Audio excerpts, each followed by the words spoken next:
In the early 1990s, Cuba entered a period of profound transformation and economic hardship, a chapter in its history remembered as the special period in time of peace. Triggered by the collapse of the Soviet Union and the dissolution of the Comecon trade alliance, the country was suddenly cut off from the vital subsidies and resources it had relied on for decades. The impact was immediate and devastating. Fuel became scarce, food supplies dwindled, and everyday life was reshaped by necessity and resilience.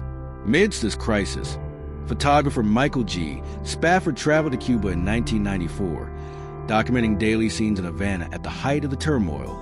His work offers compelling visual narrative of society adapting to life without many of the goods and services that had long been taken for granted. The most severe years of the special period stretched from the early to mid-1990s. Cuba's overdependence on Soviet imports, particularly petroleum, left the country vulnerable when those supplies vanished.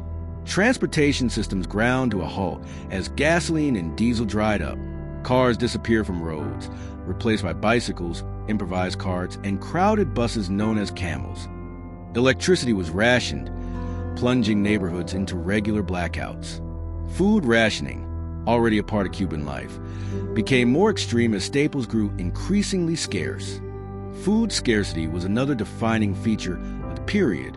State rationing systems, already part of everyday life in Cuba, were pushed to their limits.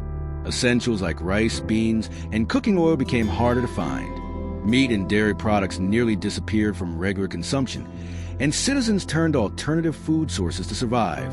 Urban agriculture flourished as rooftops, parks, and empty lots were converted into gardens.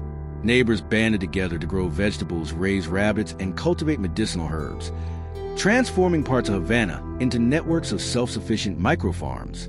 Electricity was rationed to conserve what little energy remained. Rolling blackouts became a daily routine, plunging homes and businesses into darkness for hours at a time. Refrigerators stood useless without power, and many families turned to kerosene stoves or charcoal for cooking. Even basic hygiene became a struggle, with water cuts and interruptions affecting entire neighborhoods. The healthcare system, though still functioning, had to adapt. With imported medications and equipment in short supply, doctors and nurses leaned on resourcefulness and traditional medicine. Community clinics remained open, but many procedures had to be delayed or improvised due to lack of supplies. The education system, too, was strained. Schools stayed open, but materials were reused, and classrooms often went without electricity. Amid the bleak conditions, Havana remained a city full of life. People found ways to maintain a sense of normalcy. Street culture persisted. Music played on doorsteps, and social ties became stronger as communities worked together to navigate the daily challenges.